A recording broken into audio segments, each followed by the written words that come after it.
So 2018 has been an incredible year for us. We've done loads of different things. There's been ups, there's been downs, as you expect in business every year.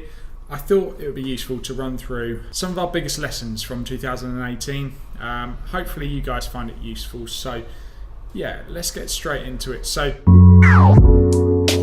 number one, I think we learned a lot about strategy this year. So there's three of us here within our online businesses and we work very hard. We go at it pretty hard.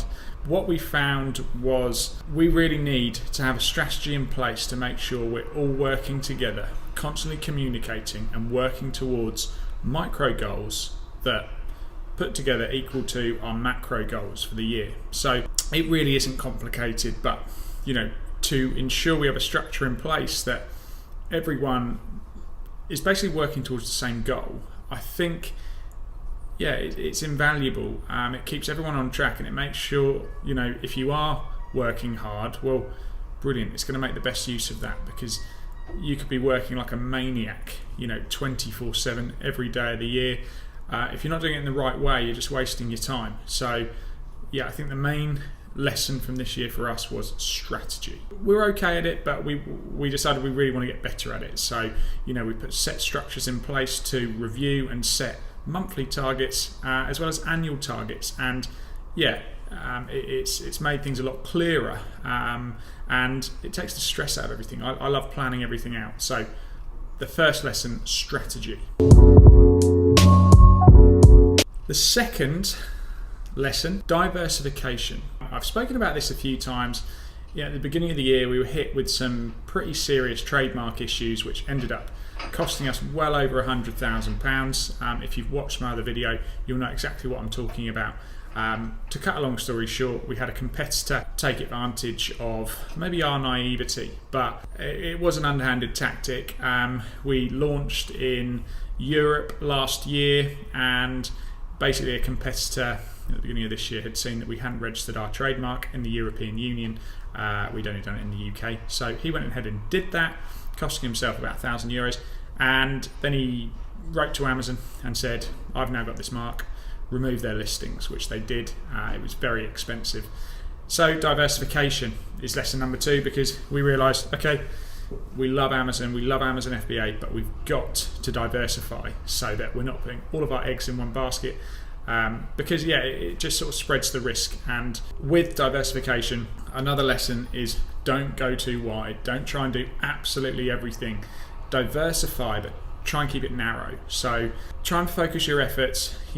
Use the method I spoke about, in lesson one, to make sure you're all working aligned with each other on the same targets, micro targets that add up to the macro targets. And if you diversify your business like that and you're working smartly, then you're going to have a very good year. So let's move on to lesson three. Lesson three, build your sales and your brand away from Amazon as well. So if you've got the budget available, put some time into understanding how to use Shopify, how to run Google ads and Facebook ads to collect emails that you can then constantly remarket to anyone that might be interested in your particular product. Give value first, in the form of maybe a lead magnet, like a free PDF guide or a free how-to guide or an informational product, something that won't cost you the earth, that you can sort of give away for free and it entices customers into your channel. So put some time into understanding how to use Shopify, growing your brand away from just the Amazon sales channel. Again, it goes towards lesson number two, diversification. But it's really important, and growing your brand away from Amazon doesn't have to cost you any money. You can use Instagram, where I think most of everyone's attention is at the moment. You can use Facebook, you can use Twitter, LinkedIn. You could be using all of them, and it's probably to start with a case of picking the best one for you and your business and going all in on that platform. I think we highlighted our favourite platforms for social media is Facebook, Instagram and Pinterest. So it was just right for our niche, or the particular niche we sort of first started with. Grow your audience on these free channels, put out valuable content, think what would your ideal customer find useful. Make them think of you and your brand as a useful resource. Maybe a funny page, maybe your page is just a place where your ideal customer wants to like it, finds the quotes funny, the content you're putting out, they engage with. So engagement first. Don't go for any sort of bots that might gain you loads of subscribers for free, loads of followers for free. It's all rubbish. Just start organically and grow it up slowly with value and engagement. So yeah, that's a really important lesson. So I'll finish this up by just talking about strategy in general, and basically the three things we've spoken about. So if you're going to have an effective strategy in place, I normally try and plan my work load and any predicted things I want to sort of achieve to a 90-day period, because it's long enough to plan out and you can really focus in on the areas that you want to improve, but it's not too far because things do change quite quickly. Any strategy or plan that you set out, you've got to be flexible. It's got to be more of an outline.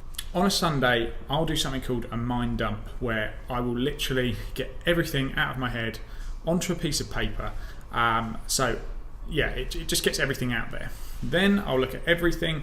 I'll set goals based on any personal things, any social things that I want to set out and achieve, but mainly around my work life. So I'll then go through my diary and outline for the coming week what tasks I want to complete, and I'll also review any tasks that I set from the previous week. So that way I can sort of keep track of myself and see, am I actually working effectively, or am I just sort of generating loads of amazing ideas and not actually executing on any of them? So yeah, work smart and work hard, and you can't go wrong. Those were the biggest lessons for me personally this year, and yeah, I hope you guys found it useful. If you're interested in Amazon FBA and following our journey, subscribe to the channel. We appreciate every one of you, and if you have any video requests, you want to learn how to do anything, leave a comment on one of the videos and we'll get back to you right away. Thanks a lot.